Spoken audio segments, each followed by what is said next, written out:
I think we've been a bit burnt out by zombies overall, but when a story gives an interesting premise, like a fungal infection causing a zombie apocalypse, that's very cool and makes for an interesting video game concept.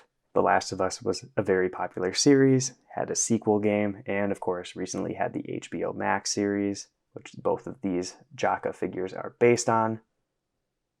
And, looking at them, these are very obviously the show, which is great if you enjoy those, but, some people might want the games. And Citizen Brick here has provided another great option for The Last of Us, being, of course, a few of us left play on the title of the game. And this is a bit more up in the air. These could be versions from the game, could be versions from the show. So I do like the versatility there. Plus, this one does come with a clicker, which was not included in the Jaka lineup. And you could barf these a bit to make multiple versions. The front here features some nice apocalypse design, smoke. So it's nice to see them always do these cool cards for these multi-packs. On the back, though, it's going to be the pretty typical Citizen Brick write-up. Bought this from citizenbrick.com. And these figures are pad printed just like Lego. And they're going to be on official Lego parts other than the custom molded part there.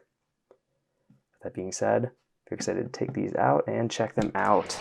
Just going from left to right, we'll start out with Ellie here, having a very nice shoe print on these mid-sized legs, a custom molded switchblade there, which I believe is done by Citizen Brick themselves in-house. So that's actually really nice. I'm sure a lot of people are going to be really happy with that.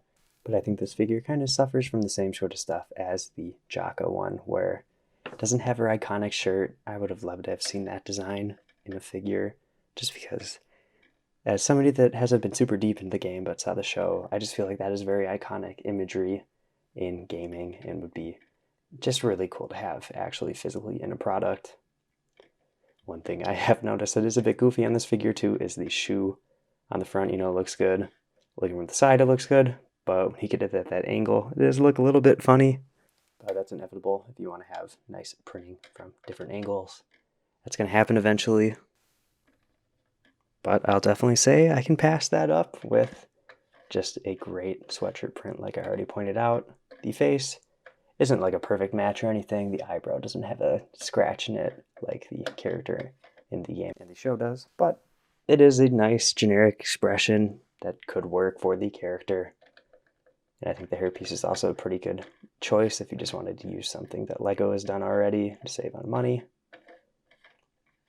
And this is just a cool little figure, nothing really screams zombie survivor on this character, but I'll let it pass for the next two. With that being said, let's jump on into Joel. And this is going to be a really great figure. Again, just like Ellie, the leg prints here are super useful with just boot printing and some creases and just general pants design there. You can use these anywhere, and it would be really cool to get onto a couple different colors as well.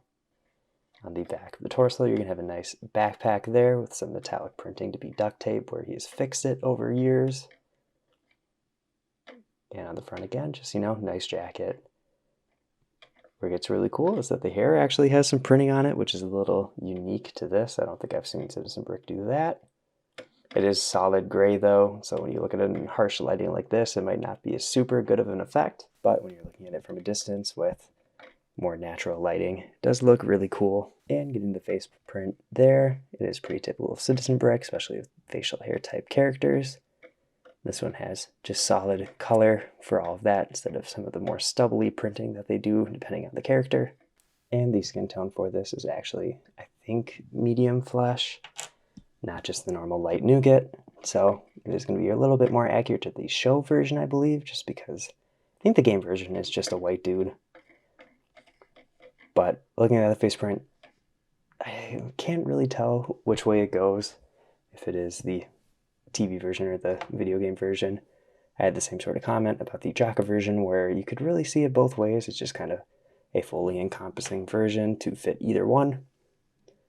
I do think it does lean probably more towards the game and the overall design for this pack, but it could definitely pass for the show version too.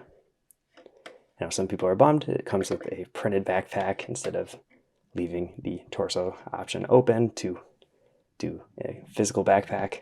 Like I mentioned in my Jaka review, I did get these 3D printed backpacks from Brick Cinema, printed by Brick Affliction. And I'll just quick toss this on there quick so you can see what that looks like. And honestly, for the most part, these straps line up on the front pretty well if you color match those. The back, there is some strap kind of print showing around the backpack, which isn't necessarily a bad thing since it's the strap wrapping around to the front. So you definitely could work around it. It isn't super noticeable if you end up picking one of these up from Brick Cinema. I think they did a reprint, but that might have sold out by now. With that being said, back to the backpack. Let's check out Ellie's backpack as well. As I previously mentioned, this one didn't have any straps for a already printed backpack, so it's going to be a lot easier to just paint this whatever color. You don't have to worry about matching anything. And it's going to look pretty good. So that's what those backpacks that I already had look like. Let's switch out some parts to show the Jaka and Citizen Brick versions put together. Since we were just looking at Ellie again, here is the Jaka version with the Citizen Brick leg prints, which I think are going to be some of the better items to get here and really enhance a figure like this if you already have it in your collection. I think that this face print definitely works a lot better for the TV version of the character. And it could probably pass for the game version. I think the hairpiece isn't going to be perfect for the game Ellie, but could probably be passable for certain parts of the game. And this is a nice upgrade. If I can get an extra pair of the legs, I would definitely permanently switch these over. And let's put some of these parts on the Citizen Brick version, which is again a great combo. It's kind of nice just to have different clothing options, since when you're in a zombie apocalypse scenario, you're probably going to be switching out between different clothes as you find them. And I do really like this face print. I do think it just makes a better figure to have it on there, just because it has a little bit more detail. And of course, just one last touch, their custom molded switchblade, which does go in the hand pretty well. You're able to rotate it around too, which is nice. And you're not going to have very much issue there with having it fall out or anything. The clutch is pretty good and fits perfectly in the hand. So that's kind of the two different combos of Ellie. Let's go back to Joel and some of those combos. Starting off, we have the Jaka torso with the Citizen Brick legs, head, and hair. And this is going to look good. I think the jacket has a level of detail that is simple enough to be very compatible with the Citizen Brick stuff and just looks good. Like I said, the legs are awesome and are going to just enhance any figure you put them on. So let's go on to another mashup, which is just that Citizen Brick figure with the Jaka head. And I think this might be the perfect combo for me. I think this head has a great level of detail, and the Citizen Brick torso and legs are also just perfect. Plus, just having the nice backpack on the back adds that extra little bit of flavor that just really ties this figure together. While we're on this one, I'll just switch out that hairpiece quick. And I think this might make it better, where, you know, he's not completely gray necessarily. And this is where that video game version definitely comes out a bit more with this hairpiece. But I'm very happy with this figure. It might be the best one of the pack. Of course, hard to say until we look at all three of them. And with that being said, let's throw on the clicker, which has some really fun use of color throughout the design, especially in the custom molded headpiece there.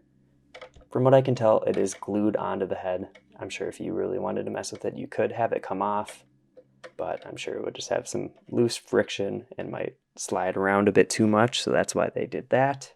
But having just like the weird yellows and pinks just makes this a little bit more unsettling, even including some nice arm printing, which isn't something that Citizen Brick always does, but I'm sure for a character like this, where it is a little bit more simple design-wise, they just wanted to go a little bit above and beyond.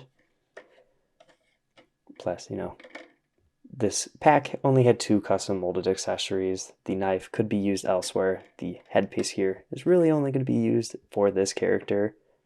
And I guess if you're only going to have it done once, you got to do it right. And that's why they added all the extra detailing in the printing. Getting to the back, the shirt just nice and torn up. More of the little bumps going around. And these legs probably could pass as just generic zombie legs if you wanted to use them there. The printing on them isn't necessarily the same tan that is on the torso and arms. It does seem a bit more gray. which could just be that the color is a little off. Or, like I said, they're just making it a bit more versatile where you can use those elsewhere. I know people are always really excited to get more zombie parts. I think this headpiece is done perfectly. It is a little bit flat, maybe, but if you're trying to fit that Lego aesthetic, maybe that's kind of the way you have to go about it, unless you do a completely custom molded part with also the bottom of the head. But they're trying to fit in the Lego system, so that's a solution they could do, I'm sure. I do really like the mouth there. The teeth are a little bit funny, but fit the character aesthetic that they're going for. And I definitely think that this ties together the set, and something that Jaka's version was really missing was a villain, or just something to pose the main characters with, since without a zombie, they are just people in clothing and not zombie apocalypse type survivors. I'm very happy with all the figures in this set. This is a really great kind of closer for the year on those multi-packs, and I would love to see them do more video game stuff in the future.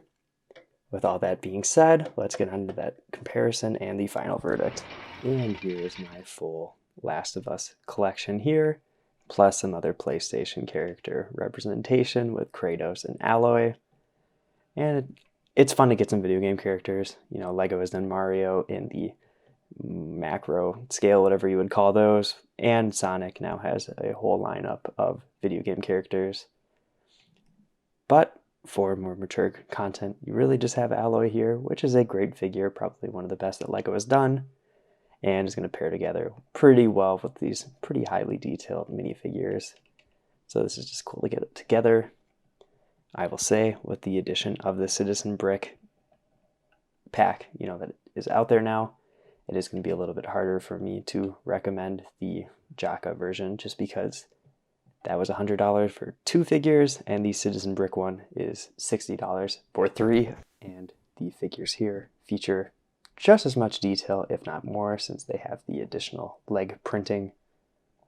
The likenesses for the Jaka versions, might be a little bit more detailed, a little bit more accurate, and Citizen Brick kind of really matches their own style in that regard. But the leg printing, I feel like that's something that is very necessary for figures like this, where they are just in clothing.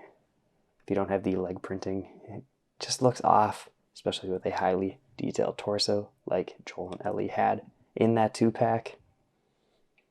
The molded hair pieces are nice, but for characters like these, are they even really that necessary? I feel like if you did just use a Lego hairpiece like you did here, you could save a lot of money and offer your figures for a bit cheaper, since the custom molds are the part that kind of costs the most. And when you do a custom mold like the one here, that really enhances the product. That's what I want to see.